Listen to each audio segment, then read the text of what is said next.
Your Excellency, Dr. Mokgweetsi Masisi, President of the Republic of Botswana, Your Excellency, Mr. Hakainde Hichilema, the President of the Republic of Zambia, Your Excellency, Mr. Jean-Michel Sama Lukonde, Prime Minister of the Democratic Republic of Congo, Minister of Mineral Resources and Energy, Mr. Gwede Mantashe, ministers present here and deputy ministers, and leaders of industry, labor, and civil society, and distinguished guests, and ladies and gentlemen. It's a real pleasure to be here at this mining Indaba, a very important gathering of key people who play a vital role in our mining industry in Southern Africa. The mining Indaba is taking place at what you could call an important moment in the global recovery from the effects of COVID-19. Across the world, most industries are having to adapt to new circumstances, to confront new challenges, and also be prepared to seize new opportunities. For as they say in the classics, every cloud has a silver lining, and there must be some silver that we can see in the clouds as they hang over humanity. The mining industry in Africa is no different. It offers a number of opportunities, and as it responds to the effects of the pandemic, this industry also needs to manage the risks and potential benefits of rapid technological change, shifting market demand, climate change, as well as the geopolitical uncertainties that abound. Like all other industries, the pandemic caused significant disruption to mining operations. But once again, the industry has shown and demonstrated its resilience. In South Africa, mining registered growth of 11.8% in 2021, which was the largest across all our various industries in the economy. Last year, the sector recovered production to almost pre-COVID levels. This was the result of significant collaboration between the government, as in the Department of Mineral Resources and Energy, and the Minerals Council South Africa, including efforts to keep the sector operational during the hard lockdowns in the pandemic's early stages. After more than 150 years, mining remains a critical pillar of our economy. I often refer to it that it is a continuous sunrise sector in our economy. Mining is a significant contributor to export earnings for our country. It is an important source of foreign direct investment and directly employs more than 500,000 people. In the past, however, it employed many more people than that, about 500,000 and more. And we expect mining's significance and contribution to our economy to continue growing. Like many other parts of our continent, our country is abundantly blessed with vast mineral deposits that form the basis of the most important applications used in society and economies today. Mining companies see the potential still in South Africa, and may I add, in our region as well, Southern Africa. At the 4th South African Investment Conference earlier this year, investments valued at around 46 billion rand were pledged towards mining and mineral beneficiation. Despite the great prospects for South African mining, we do face significant challenges, which are well known to many of you. It is a matter of great concern that South Africa has fallen into the bottom 10 of the Fraser Institute's Investment Attractiveness Index ratings. We are currently standing at 75th of 84, which is our worst ever rating as a country. This ranking underlies the fundamental reality that South Africa needs to move with greater purpose to remove the various impediments and hurdles and constraints to the growth and development of the industry. We understand very clearly the need to fix the regulatory and administrative problems that have crept into the system. We need to clear the backlog of mining and prospecting rights and mineral rights transfer applications and put in place a modern and much more efficient cadastral system and implement an effective exploration strategy.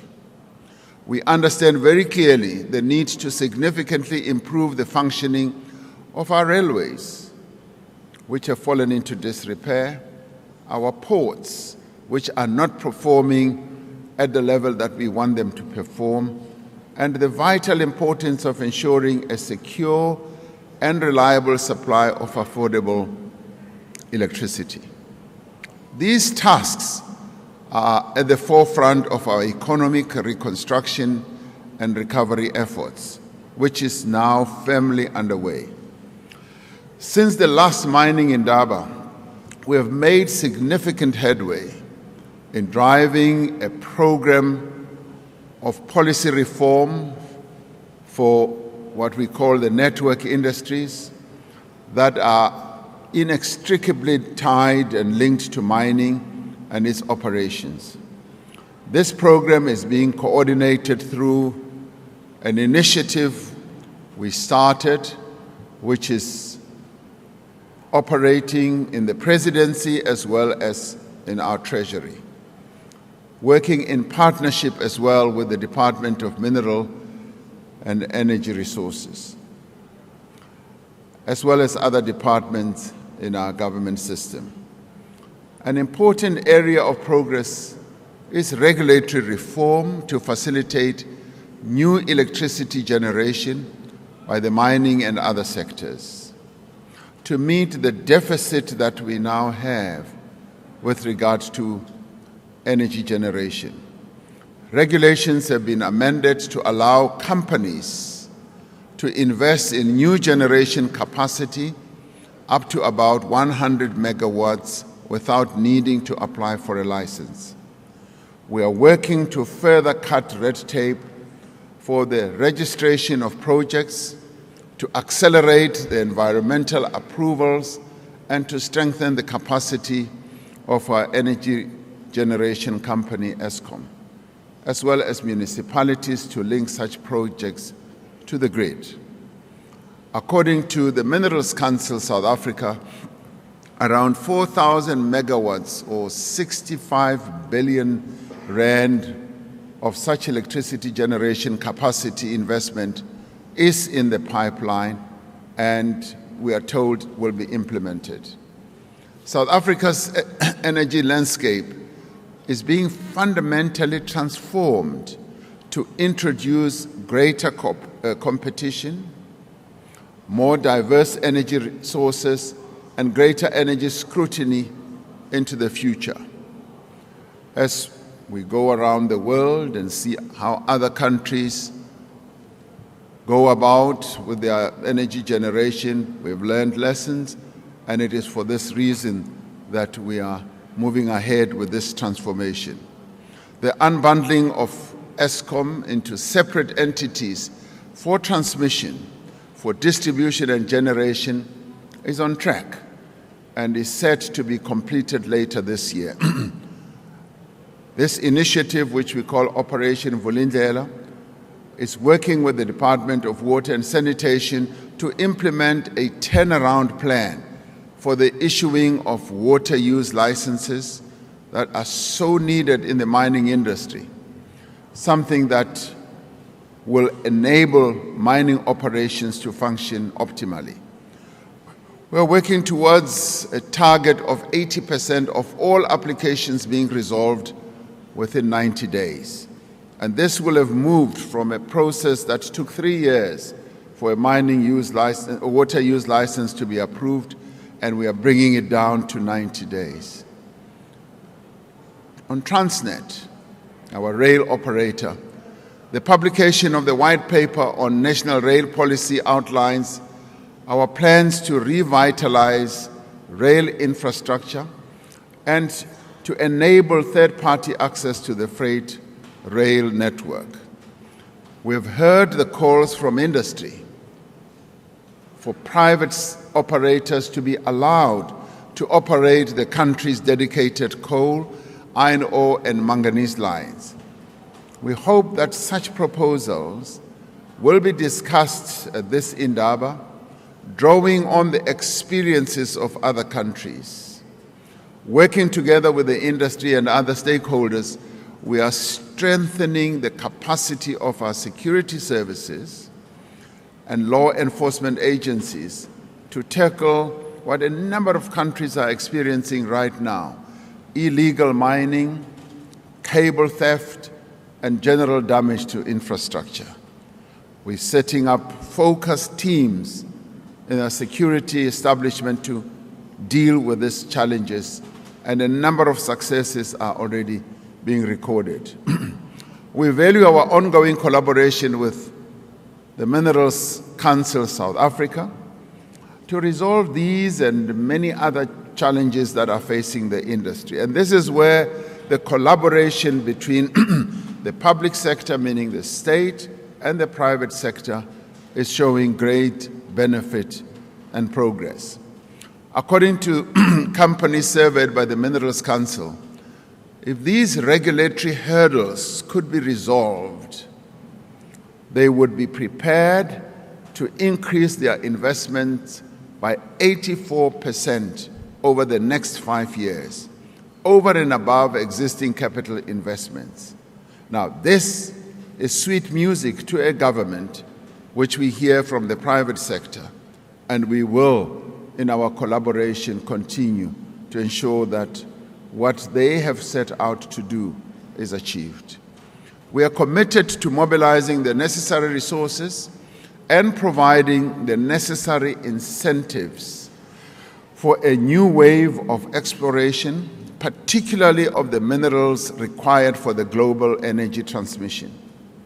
The recently released exploration strategy and implementation plan lays out South Africa's plans to move to future strategic metals, yes, such as copper, which is in great abundance in Zambia and the Congo, nickel, cobalt, and rare earths.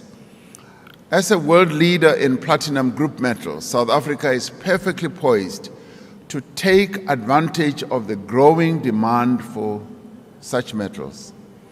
At the same time, we must continue to expand the production of some of the minerals that have been the mainstay of our mining industry for years and for which there is still such great demand.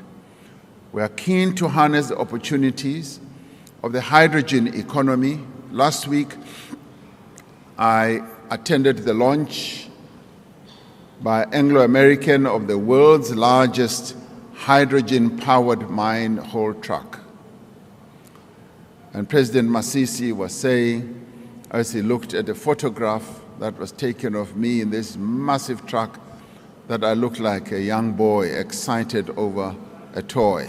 Yes, President Masisi, I still get excited over things like that. Now, this truck, it was just amazing to see the innovation that the mining industry is capable of scaling up to. Now, this truck will be powered by an entire ecosystem of hydrogen production centered around the mine itself. And I got so excited and so taken away, President Masisi, I said, when I get fired from my job, I'm going to apply for a job to go and work on this type of truck.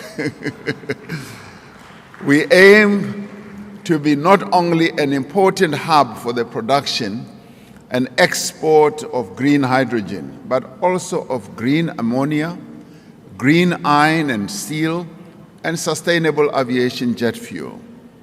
South Africa's hydrogen strategy is aimed at stimulating as well as guiding innovation along the value chain of hydrogen and fuel cells technologies.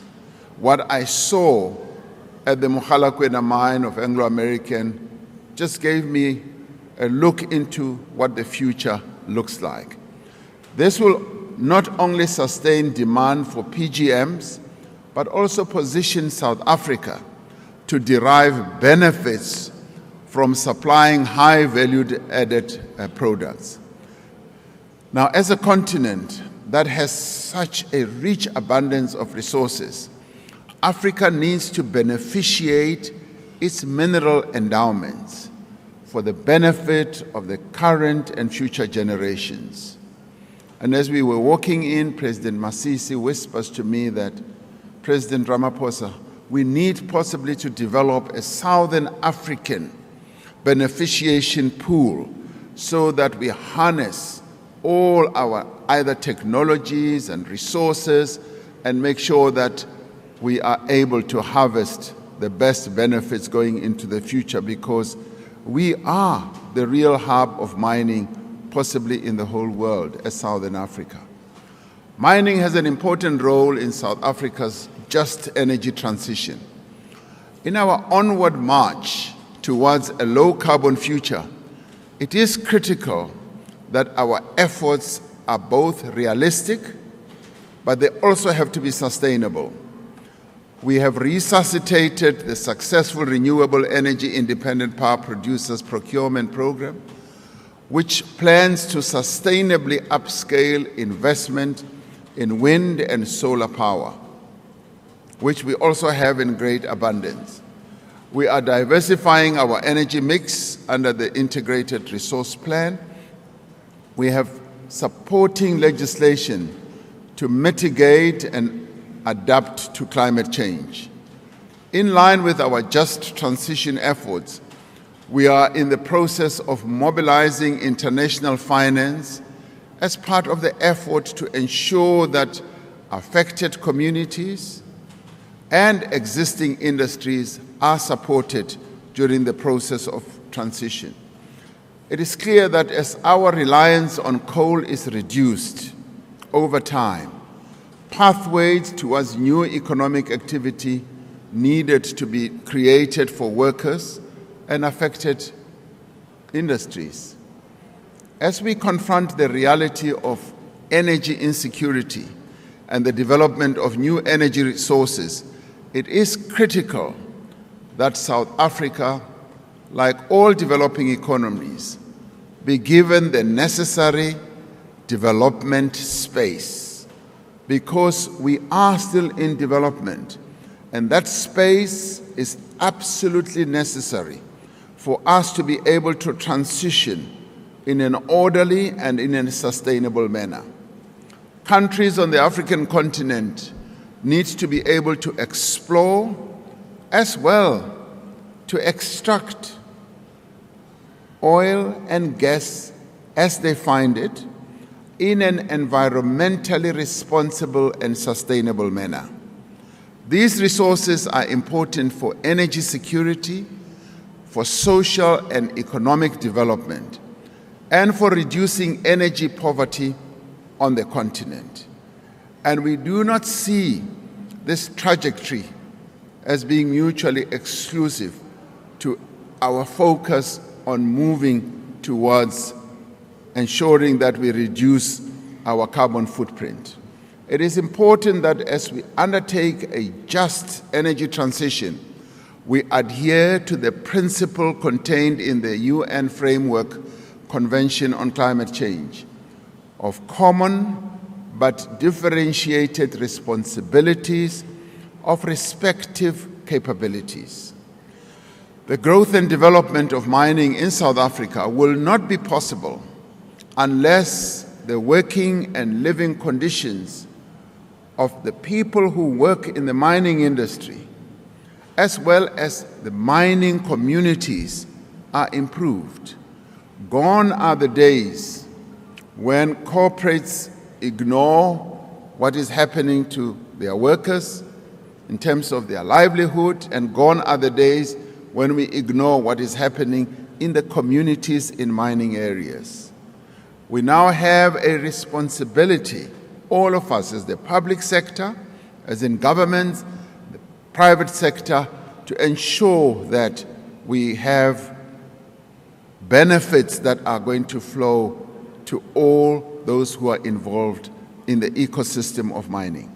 It is important that mining companies engage with labor in a spirit of partnership and cooperation, completely shorn of hostilities that lead to problems that we will be creating for the future. It is vital that mine safety and the health of workers becomes the industry's foremost concern. On this, there can be no compromise. I wish to commend the mining sector for the financial and logistical support it has given to the rollout of South Africa's COVID-19 vaccination program. As of the start of May, more than 75% of mine workers in our country were fully vaccinated, and 66% were partially vaccinated. Drawing on this extensive experience with managing other communicable diseases such as TB, HIV, and other mining sector-related diseases, the industry has been able to manage the COVID-19 pandemic carefully and systematically. And I'd like to thank mining companies for the cooperation that they have demonstrated to us as government. We thank you dearly for the way in which you worked with us. Now, the partnership between government and the Minerals Council South Africa stands as a fine example of how the private sector can support a nation's development agenda. In undertaking its vaccination program, the mining industry has also demonstrated its responsibility to the communities in which it operates and where it is located. It is important that this commitment is sustained in all areas of development, including through the effective implementation of the social and labor plans, responsible environmental practices, as well as local procurement. The future of mining on the African continent, I believe, holds great promise. It holds great promise for investment, for industrial development, for growth, and for profit for the corporates. We have a shared responsibility as governments, as mining companies, as labor, and as communities to realize that promise and to make it happen. As the government of South Africa, we are firmly committed to fulfill our responsibilities and to implement all the processes that need to be implemented to ensure that there is growth and that there is sustainability as well as prosperity of the mining industry. We are firmly committed to ensuring that mining occupies its rightful place, as it has always done in the past, as an industry of the future, an industry that has given birth and strengthened our industrialization process, our manufacturing processes, This having been the very first industry that has propelled South Africa to be the industrial and manufacturing powerhouse that it is important for us as the government of today to ensure that we do support the mining industry and make sure that it continues to grow. For it is not only a great employer of the people of our country, but it is also a contributor to the growth of South Africa. And many would say South Africa in the end is what it is in terms of economic progress it has achieved because of mining. And may it continue to be so. And I'm delighted to see so many of you here participating in this Indaba, but also continuing to invest in the mining industry, not only in South Africa, but also in the various other countries on our continent, but more especially in Southern Africa. So thank you for being here, and thank you for continuing to invest. Thank you very much.